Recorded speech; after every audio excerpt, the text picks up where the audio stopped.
reason why my guys have so much success is because other people refuse to admit that what I'm saying is true. Because as long as you stay in this world where men and women can't be friends, you're always going to be less attractive than my clients. My clients will always do better than you because they're always going to have an army of women introducing them to more women, and you're going to keep doing, a creepy, try hard, cold approach where you show intent and lower your value. If you're super good looking, it'll work for you. But if you're not, then you're going to have some difficulty. I think a lot of men don't understand. I think Owen Cook once told this metaphor that, like, imagine as a man that the sex that you would be attracted to, like that women would be like bears. So you would be attracted to them like bears, like a grizzly bear. In the sense that you would be attracted to them, but they could kill you. Yes. So women are attracted to men. Yeah, got it. Okay. Yeah, so I've used it. Yeah, the analogy makes sense. Okay, so the way to see it is like if you go to the zoo, you can see the gorilla, but you also know you can't get in the cage with the gorilla. I use this analogy a little bit more with my female friends who are a little bit more promiscuous. I still love them and I hang out with them or whatever, but I'm never going to get in a relationship with them. It's just like a white tiger. It might be beautiful to look at, but you don't want to get into a relationship with it because it's only going to end badly. So you want to stay away from that. So, I mean, yeah, I've definitely seen that before. Yeah.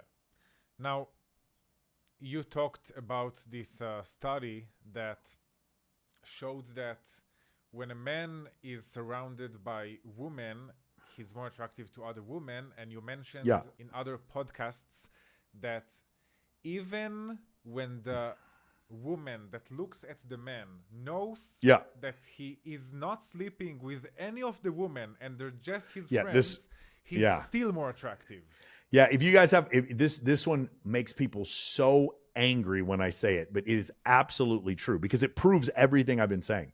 There's data that shows that women find these men more attractive even when they know the man is not sleeping with those women, which proves my whole theory about female friends. That's the reason why it's so effective. And for those of you who have any doubt about what I'm saying, go on ChatGPT, Grok, go on Perplexity, go on DeepSeek, and go on Gemini. Ask the same question.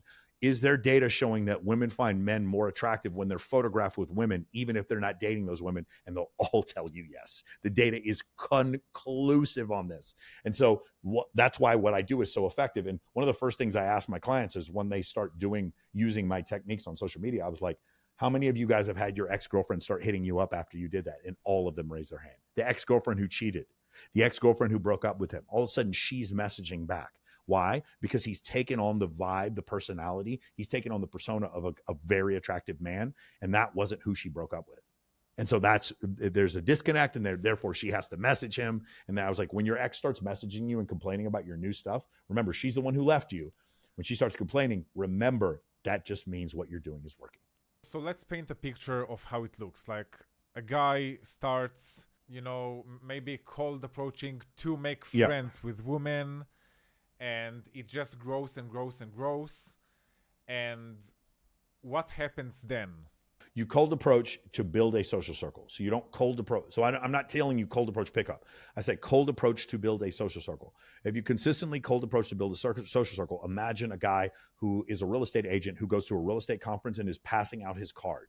You're still cold approaching, but there's no sexual intent. And so everyone's open to meeting you and everyone's very friendly. And then you introduce high status people to more high status people. It just grows your status in that group. Too, you get to a certain point where the guys are like, hey, I want to refer my business to you. Or women are like, hey, I find you attractive. That's the way it works. You just continually build. It goes back to the very first thing we talked about. Throughout history, men who have had stronger social networks have had more access to resources and more sexual selection. And so this is just a manifestation of that. You just cold approach to build a social circle. You go into each interaction with women showing no intent and just collecting them for your social circle. And then what happens is if the conversation continues to go along, you keep asking for compliance. And then maybe you go home with the girl that night and you guys go on a little date or whatever right then and there. Or the girl doesn't give you the compliance you're looking for, in which case she meets you later at the charity event, Maxim party, gala, boat party, whatever the thing you have planned in the future. She comes there where she gets to see other women reacting to you, pre-selection. She gets to see other men reacting to you, social proof, and those things generate attraction. Whereas initially she wasn't that attracted to you on the first meet. Now you've been able to generate attraction in her. There's another study by Lucy Hill, one of my favorite studies, which shows that they show men and women when they meet and when they start dating and the difference between the two times. So for instance, a man meets and then they start dating 9 months later. Then they show the likelihood of they measure how long these people knew each other before they started dating. And then they look at the attractiveness of the two members of the couple. And what happens was when men and women met and immediately started dating, they tended to both be around the same level of attractiveness. Around 3 or 4 months, that number got cut in half. And once it got to 9 months, the number was not significantly different from zero. Meaning that's when the guy who's a 5 was dating a 10, was because he put the girl in his social circle. He friend zoned her and he allowed her to see him be attractive to other women, which then generated attraction in her. And then she found him attractive. And now he's the 5 who's dating the 10. That's how that works. That's the most basic. And again, you guys notice I keep bringing up studies and universities where these studies happen over and over again, because there's data to back up everything that I'm saying. And that's why it's a really hard, a lot of people really don't like, because I've asked people hundreds of times, please debate me on this. And they don't want to debate me because they can't come up with the data to back up their position. There is no data that shows that men who post pictures with attractive women are less attractive to women.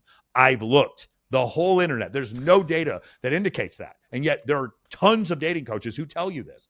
And so I'm only going where the data takes me. And so it's very difficult to debate me, which is the reason why, again, I've been begging people, come on Twitter Spaces. Let's have a debate on these subjects, but nobody really wants to do it. Click the link in the description below, and I'll send you my high status networking playbook for free so you can start meeting high quality women today.